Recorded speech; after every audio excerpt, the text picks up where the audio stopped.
I'm Logan Crawford, and right now on Spotlight, we're speaking with a very talented author. Her name is Christine Groethe, and she has written an amazing book. It is called Unbreakable Spirits, Narratives and Stories of Resilience from Women Who Have Escaped Early Marriages in Mexico. This insightful book delves into the deeply entrenched Hispanic traditions in Mexico that encourage young adolescent girls to leave their homes at early ages for arranged marriages. We're delighted to have this talented author join us here today on Spotlight. We ask viewers like you to support writers like her by subscribing to our channel and by purchasing her wonderful book. The links are below this interview. Christine, great to see you here today on Spotlight. Yes, great to see you. Good morning. How are Good you? morning. This is a phenomenon I had never heard of before, where women in Mexico have arranged marriages and they're forced into them at an early age. How did this first catch your eye? How did you first learn about it? Just because I have so many family and friends that are Hispanic, and they would share, someone had actually asked to use my rural property for a quinceanera. And I thought, sure, why not? That sounds fun. And then she mentioned, well, it'll be like hundreds of families. We have to approve it with your neighbors, make sure they're cool with that. And it got me thinking, what exactly is a quinceanera? Mhm. It's a coming of age celebration for young women, which means basically they're stating, hey, they're now an adult woman at 15, because quinceanera means 15. So Right. it's a celebration of their life, but it's also announcing to the world that they're a woman. Yeah. And that often coincides with marriage? Yes, and then marriage might follow, depending on the geographical region of, of Mexico. Mhm. It might uh, it coincides with upcoming marriage or arrangements, and it's not just the farm communities, it's many communities that do adopt this practice. So you have women in Mexico just about the age of 15 when young people are making their confirmations and their bar mitzvahs and their bat mitzvahs. They have a quinceanera in Mexico, which is a coming of age ritual. And then it Yeah. ends often within a few months or so in marriage, which is an awful young age to commit to a marriage with someone they don't know. It's an arranged marriage, correct? Yes, so you don't know, possibly. I mean, there may be some situations where they do have an inkling of, hey, this guy's a nice guy, he's good, he's handsome. The preliminary stuff we all have, that they may determine that. There may be other situations where it was just a simple barter, and the person could be older, could be abusive, could already have entrenched alcoholism, or that, I guess that could even occur in the 20s. I mean, nobody Mhm. knows. Yeah.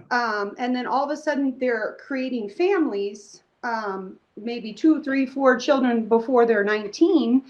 And that's great if you adore and love your partner, but if you're at odds with the partner or having some dispute about your own personal traditions and viewpoints, then you're passing that on generationally to those kids, that your emotions, your traumas, you're fighting. And that, greatly affects communities. If you think, proportionately, if this is 75% of the community, hypothetically. Now, for your book, you interviewed a number of young women, correct? Yes, I did. Yes, and I was surprised when I brought up the topic. I worked very long shifts as a nurse. To many women, I have many, many, many hundreds of Hispanic friends, and everybody within their family had a story. They said, "Oh yes, that was my grandmother, and this was her story," and they gave me supportive evidence of that they had experienced that. I was like, "Wow!" So this is an enigma. It does occur Mhm. based on their personal testimony. And this is something that's still occurring. It's not just something that's generational that happened in the past. No, I believe it is still occurring, and there's still, even in the United States, people are still participating joyfully Mhm. in quinceaneras, and then joyfully kind of planning for that, the next the marital step. Yes, in certain cases there is an increased focus on education, or maybe in some families they can do both. They can get married and the full, master degree education or PhD. That's a possibility too, but that takes a very ambitious woman, especially if she may be starting a family and she is essentially the head of the family. She's now the cook, role. She's the takes care of the animals if there's animals, regardless of them, and may help. May all of a sudden be designated as the accountant. Just three of maybe 10 to 20 roles. She's Mm. adopting and attempting to go to college and find her own boundaries. Absolutely. And Yeah. these young women, some of whom you talked to or heard from their family members, wanted to or actually did escape those early marriages because they were not a good fit. Tell us a little bit about that. Is that a common story you're hearing, that they got into an arranged marriage at an early age, they were unhappy and then wanted to get out of it? Well, yes, in that case, yes, they could probably end it if they had the wherewithal and the assertiveness to do so. Like maybe in the first 6 months or a year, they just felt like, wow, this is not working for me. Um, I'm, oh goodness, I'm not going down that path. Then they could choose to perhaps divorce, but then that might interfere with the religious practices, depending Mm. on what those are. If it's deeply rooted Catholicism, that could be an impediment, or another religion could be an impediment. Whatever they're associating with, or define themselves as. Ex- So, I mean, there's multiple. That's trauma, and so then that might impact the person's future viability to, or even emotional openness to go down that path again. So it's better to put the thought before the marriage in. And yes, there have been people who have escaped by simply not, being debating it, saying, "Hey, I don't want to do that." Being very assertive, very forthright. I simply don't want to do that if they're, able, and if they're heard within their family, of course. Yeah.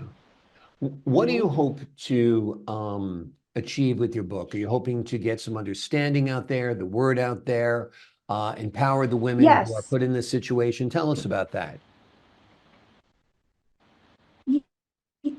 Yes, yes. So, yes, I'm hoping to build awareness on the subject, and then create, kind of open the door for women to create a more autonomous path before they get to this, or before it becomes a divisive issue within their families. Because think about it, it does impact the family health. It impacts the siblings. It might create fear. It might create anxiety, depression, confusion. Some Hispanic populations have tremendous, not just from COVID-19 trauma, tremendous anxiety and depression. So, what is the root of that? It requires some examination. Is it some of the traditions, or, some of your environmental aspects? I'm sure it's a combination of both. But yes, I wanted to create more awareness for this tradition. Absolutely, absolutely. What was it like for you writing the book? How long did it take you? And tell us a little bit about the research process. Yes, and so it was a little bit hard. I listened to all the stories in depth with my soul. I am a nurse, so a lot of it was at work. People just said, "Oh, yes, Miss Christine, I want to tell you about this," and I was so happy to hear, positive endings, some kind of divisive endings at times, just multiple perspectives. I was fortunate to get that over maybe a 8 month period, just listening to women, their stories, how it impacted their families, maybe caused fear with their siblings, Hmm. just, and then the success stories too. There is success as well. There were happy families created with this tradition, but just, I want to create some evaluation, assessment of modern life. And this exists in the U.S. and may exist. It exists in Caucasian cultures, African cultures. It's a phenomenon that needs to be looked at. Creating more autonomous roles for women at that early age, when they're defining who they actually are over that maybe sometimes 10-year process. So before they make an early commitment. Yeah, I mean, that's what it comes down to, is what is basically a child or a very young adult able to make such a life-altering decision? 15 years old, you don't know what you want out of life. You don't know how much schooling you want to get. You don't know how many children you want to have. You don't know if you even want to be married, perhaps. So, to be forced into a situation or pressured into a situation is very, very hard to bear, considering we're at an age where we hope women are more liberated than that, right? Yes, and then so it remains one of these kind of hidden taboos that all women encounter, and many, there's many things we can speak up on, and many things we can't, and many things it's kind of like it's an unknown subject nobody really discusses. It's just, hey, Absolutely. this is what it is. We're just going to accept it, and that's fine too. But every acceptance requires some debate before you accept a tradition, or and some acknowledgement, and maybe some revision too. So all those factors need to be Absolutely. considered. Well, it's being talked about now, and you can read about it now in Christine Groth's Yeah. amazing book. It is called Unbreakable Spirits, Narratives and Stories of Resilience from Women Who Have Escaped Early Marriages in Mexico. It's an insightful book, and it takes a look at a deeply entrenched Hispanic tradition in Mexico that encourages young adolescent girls to leave their homes for arranged marriages. It's an interesting read. It's a great sociological read as well. I think you'll enjoy this book very, very much. Christine, thank you so much for joining us here today on Spotlight. Thank you so much for reading this book and your patience from start to finish, and learning more about this subject, Absolutely. and advocating for this subject. I greatly appreciate it. Thank you so much for having me too today. My pleasure. I Great really speaking enjoyed with it. you. Thank you. Thank you. And to the folks at home, I'm Logan Crawford, thanking you for your time this time. Until next time on Spotlight.